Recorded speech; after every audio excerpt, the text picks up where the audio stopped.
नमस्कार। आज का मेरा पूरा वीडियो केजरीवाल के चार्ट का विश्लेषण करना है, क्योंकि 5 फरवरी को दिल्ली विधानसभा के चुनाव है। ऐसी स्थिति में श्री केजरीवाल का चार्ट काफी महत्वपूर्ण भूमिका अदा करेगा। आपका चार्ट का भी विश्लेषण करेंगे। क्या केजरीवाल पुनः सत्ता प्राप्त कर पाएंगे? क्या वह सीएम बनेंगे? आदि सारे प्रश्नों के उत्तर इस वीडियो में हम देंगे। वीडियो के अंत तक आप केजरीवाल का जो चार्ट बन रहा है वह सिंह लगन का बन रहा है। लग्नेश जो सूर्य है वह द्वादश भाव में नीच के मंगल के साथ है। अब सिंह लगन है तो योगकारी मंगल बन रहे हैं। योगकारी मंगल चतुर्थेश तथा नवमेश के लॉर्ड है मंगल, और द्वादश भाव में स्थित है, नीच के हैं। चतुर्थेश यदि नीच का हो जाता है और लग्न लॉर्ड भी वीक हो जाता है और यदि खराब गोचर आ जाता है तो कहीं न कहीं कारावास तुल्य परेशानियां देता है। तो यहाँ पर केजरीवाल की स्थिति में भी यहाँ चार्ट में जो यह योग बन रहा है यह उन पर अप्लाई भी होता है। अब हम लग्न को देखते हैं। लग्न में शुक्र, बुध तथा बृहस्पति की स्थिति है। सिंह लगन है तो जो बृहस्पति बनेंगे वह पंचमेश होंगे तथा अष्टमेश होंगे। अष्टमेश का लग्न में स्थित होना थोड़ी सी प्रॉब्लम देता है, पर पंचमेश लग्न में स्थित है, साथ में यह दशमेश के साथ है, एक सुंदर राजयोग बन रहा है। वहीं यह एकादशी बुध के साथ स्थित है जो द्वितीय भी है। तो यहाँ पर एक बलि धन योग बन रहा है तथा राजयोग का निर्माण हो रहा है। 3 शुभ ग्रह लग्न में स्थित है, लग्न काफी मजबूत है। अब हम वहीं बुध, शुक्र तथा बृहस्पति को देखें तो इनकी खुद की क्षमता होती है रेवेन्यू सर्विस देने की। शुभ ग्रह हैं, कहीं ना कहीं फाइन आर्ट्स के रिलेटेड भी चीजें कराते हैं, परंतु यह सिंह राशि में है और सिंह राशि राजसी राशि है। इस राशि में यह युति है तो गवर्नमेंट सर्विस की तरफ आकर्षण होता है। रेवेन्यू सर्विस या फाइनेंस से रिलेटेड चीजें करने के काफी शौकीन होते हैं। जैसे व्यक्ति उनका यह इनबिल्ट एक हॉबी कह सकते हैं या फिर एक हुनर कह सकते हैं। अब यहाँ पर हम दूसरा एक कॉम्बिनेशन के थर्ड लॉर्ड भी लग्न में स्थित है, तो ऐसे व्यक्ति सिंह के समान पराक्रम रखने वाले होते हैं। अब यहाँ पर केजरीवाल की कुंडली में बहुत सुंदर योग है और यह योग इसी चीज को बता रहा है कि नौकरशाह से सामाजिक कार्यकर्ता बने और सामाजिक कार्यकर्ता से राजनीतिक। यह व्यक्ति जानता है कि किस चीज को कैसे डील करना है, कहां पर क्या पेंतरा फेंकना है, किसको कैसे नियंत्रण में रखना है। ये सारी चीजें लग्न में थर्ड लॉर्ड की स्थिति तथा एकादशेश की स्थिति बताती है। हालांकि लग्न लॉर्ड द्वादश हाउस में स्थित है, यह इस कुंडली की सबसे बड़ी कमजोरी है। इस कुंडली का मुख्य पॉइंट है कि जैसे हम बता चुके कि मंगल नीच के हैं, यह नवमेश भी है। अब नवम भाव के बारे में हम पहले काफी बता चुके हैं कि नवम भाव आपके भाग्य का होता है। आपके ऊपर जितने भी व्यक्ति है जिनका हाथ आपके ऊपर है उन व्यक्तियों को नवम भाव दर्शाता है, आपकी परिस्थितियों को दिखाता है। आपसे जो जुड़े व्यक्ति पिता तुल्य व्यक्ति है उनका सपोर्ट कितना मिलेगा वह भी नवम भाव दिखाता है। नवमेश द्वादश हाउस में स्थित है, साथ में नीच के है, तो यहाँ पर कहीं ना कहीं प्रॉब्लम है। दूसरा अब देखते हैं हम कि द्वादशेश भी नवम भाव में स्थित है और द्वादशेश और नवमेश का एक्सचेंज है। तो यह व्यक्तिगत कुंडलियों में पिता की आयु को कम दिखाता है, पिता के स्वास्थ्य को परेशानी दिखाता है, पिता से कहीं ना कहीं अनबन वाली चीजें बनती है। तीनों चीजों में से एक चीज उभर करके आती है। बाकी हम द्वादशांश D12 चार्ट में जाकर के पता करते हैं कि क्या चीजें उभर के आएगी। तो यहाँ पर कॉम्बिनेशन बन रहा है कि पिता से रिलेटेड कोई प्रॉब्लम हो सकती है। अब हम किसी राजनीतिक में मुंडेन एस्ट्रोलॉजी में नवम भाव को देखेंगे तो यह आपके रिलेशन को दिखाता है, फॉरेन ट्रेड्स को दिखाता है, फॉरेन रिलेशन। आपके ऊपर जो जितने भी सत्ताधारी व्यक्ति है उनका सपोर्ट रहेगा या नहीं रहेगा, उन सभी को दिखाता है। षष्ठेश आपके शत्रुओं का, विद्रोहियों को दिखाता है। तो यहाँ पर षष्ठेश शनि नीच के होकर के स्थित है।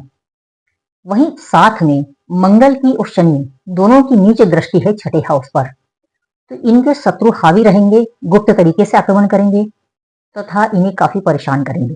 कार्य करने में इन्हें बाधा उत्पन्न होती रहेगी। यह D1 दिखा रहा है। अब हम D9 का विश्लेषण करते हैं कि D9 चार्ट में क्या चीजें आ रही है तथा D10 का है वह कन्या लगन का बन रहा है और लग्न में बृहस्पति स्थित है। तो यहाँ पर बृहस्पति की स्थिति 1.25 लाख दोषों का समन करती है। केंद्र में देखे बाकी चंद्रमा तथा बुध का परस्पर दृष्टि संबंध बन रहा है। फिर यहाँ पर हम शनि को देखें तो शनि यहाँ पर पंचमेश तथा षष्ठेश बन रहे हैं, नीच के हैं, मतलब वर्गोत्तम है, साथ में पुनः मंगल से दृष्ट है। तो यहाँ पर षष्ठेश पर फिर शनि की दृष्टि मंगल की दृष्टि आ रही है। वहां पर षष्ठेश शनि थे तथा षष्ठ भाव को शनि तथा मंगल दोनों देख रहे थे। तो यहाँ पर एक वीकनेस थी छठे भाव को लेकर के, यहाँ पर पुनः उस वीकनेस में वृद्धि हुई है। D10 को देखते हैं तो D10 में कुंभ लग्न उदित हो रहा है और केंद्र में कोई भी ग्रह नहीं है। लग्नेश शनि को देखते हैं तो लग्नेश शनि फिर नीच के हुए हैं तथा तृतीय हाउस में गए हैं। शनि का तृतीय हाउस में जाना काफी अच्छा होता है, अच्छे एफर्ट्स को दिखाता है, सिंह तुल्य पराक्रम को दिखाता है। जिस प्रकार से इन्होंने उत्थान किया है, तृतीय हाउस का संबंध लग्न से है, तो जिस प्रकार इन्होंने उत्थान किया है इनके अतुलित पराक्रम को दिखाता है। यहाँ कोई डाउट नहीं है कि इनमें ये इंटेलिजेंट पर्सन है, काफी पराक्रम है और किसी भी परिस्थितियों को बदलने की क्षमता रखते हैं। अब यहाँ पर हम लगे लगे दशा को देखते हैं कि दशा का रिलेशन क्या बन रहा है, क्योंकि दशा ही दिशा देती है। दशा क्या राजयोग देने वाली है, फिर हम गोचर पे जाएंगे कि गोचर किस प्रकार का बन रहा है, कि इस बार क्या केजरीवाल अपने पराक्रम को दिखा पाएंगे। केजरीवाल की दशा का हम विश्लेषण करते हैं। सबसे पहले हम लेते हैं कि बृहस्पति की दशा। बृहस्पति की दशा 2008 मार्च से शुरू हुई। बृहस्पति की दशा में इन्होंने सामाजिक कार्यकर्ता होकर के कई आंदोलन में जुड़े तथा एक अच्छी भूमिका निभाई। भ्रष्टाचार के विरुद्ध इनका जो एक चेहरा समाज के समक्ष प्रस्तुत हुआ था, इनकी छवि काफी अच्छी थी, क्योंकि बृहस्पति लग्न में होकर के 1.25 लाख दोषों का समन करते हैं। तृतीयेश के साथ है, तृतीयेश और पंचमेश का योग बना है जो दृढ़ संकल्प होता है, वन डायरेक्शनल फोकस को दिखाता है। ये सारी चीजें इनमें बृहस्पति की दशा में मिली तथा लगातार ये विजेता की तरह आगे बढ़ते रहे। वर्तमान में जो दशा है वह शनि की शुरू हो गई। इस कुंडली में शनि की स्थिति काफी खराब है, नीच के भी शनि है। शनि षष्ठेश तथा सप्तमेश होकर के नवम भाव में नीच के हैं, तो कहीं न कहीं विरोधी इन पर आक्रामक स्थिति बना करके रहेंगे। द्वादशेश के साथ है तो कहीं न कहीं आरोप प्रत्यारोप बनेंगे, जेल जाने स्थिति जैसी स्थितियां भी बनेगी। तो इनकी दशा मार्च 2024 से शनि की शुरू हुई महादशा। शनि अब चल रहा है और भी बुध मिलेगा, उस समय चुनाव अत्यंतर बुध की दशा हो रही है। तो यहाँ पर यह एक काफी स्ट्रगल वाला पीरियड है केजरीवाल का। शनि चंद्रमा जो विश्व योग का निर्माण भी कर रहे हैं। शनि षष्ठेश है तथा षष्ठ हाउस पर फिर पुनः मंगल की दृष्टि भी है तथा षष्ठेश पर शनि की दृष्टि है। तो वैसे ही शनि इनका जो छठा हाउस है काफी पीड़ित स्थिति में है। शनि मंगल दोनों का प्रभाव है, तो यहाँ पर कहीं न कहीं विरोधी इनके पीछे हाथ धो करके पड़े रहेंगे, आक्रामक स्थिति लिए होंगे, षड्यंत्र बने रहेंगे, कहीं न कहीं जेल जाने वाली स्थितियां भी इनकी निर्मित होती रहेगी षष्ठेश शनि की स्थिति में। तो शनि द्वादशेश के साथ है जो षष्ठेश है, तो यहाँ पर एक पुनः बंधन योग जैसी स्थिति बन रही है और विश्व योग का निर्माण भी हो रहा है। अब हम गोचर को देखते हैं कि शनि का गोचर क्या 7.5 का निर्माण कर रहा है। तो शनि का गोचर इस समय इनके सप्तम हाउस पर है। मार्च में शनि राशि परिवर्तित करके अष्टम हाउस में स्थित गोचर करेंगे, तो यहाँ लग्न से भी अष्टम में शनि का गोचर रहेगा तथा 7.5 की शुरुआत हो जाएगी, जो अरविंद केजरीवाल के लिए काफी डिफिकल्ट पीरियड होगा। इनका इस बार सत्ता में आना ही काफी संघर्षपूर्ण रहेगा। वहीं हम आपका चार्ट देखते हैं कि आपके गठन के समय स्थितियां कैसी थी तथा अभी उस संगठन में आपका जो गठन है वह 26 नवंबर 2012 को दोपहर 12 बजे का समय लिया है तथा नई दिल्ली का गठन का समय है। इस समय जो चार्ट बन रहा है वह मकर लगन का चार्ट बन रहा है और जो लग्नेश है वह शनि वह उच्च के होकर के 10th हाउस में स्थित है, नवमेश के साथ है, शुक्र 10th लॉर्ड वहीं पर स्थित है, तो काफी जबरदस्त और स्ट्रॉन्ग होकर के यह 10th हाउस यहाँ पर आया है। तो यहाँ पर एक हाउस को देखते हैं तथा मून को चंद्रमा को देखते हैं। चंद्रमा चतुर्थ हाउस में स्थित है तथा इस पर 3 शुभ ग्रहों की दृष्टि है, तो यह भी काफी बड़ी स्थिति में है। पंचम हाउस को देखते हैं तो पंचम हाउस में द्वादशेश बृहस्पति केतु के साथ स्थित है तथा अष्टमेश सूर्य से दृष्ट है, तो कहीं ना कहीं प्लानिंग की गड़बड़ी इस संगठन में है। प्रॉपर प्लानिंग नहीं हो रही है। दूसरा स्ट्रेंथ है, दृढ़ संकल्प भी है, अच्छे कार्य करने का प्रवाह भी है। अब यहाँ पर हम दशा देख लेते हैं कि दशा क्या चल रही है। इस समय दशा शुक्र में शनि की चल रही है, जो काफी पावरफुल दशा है।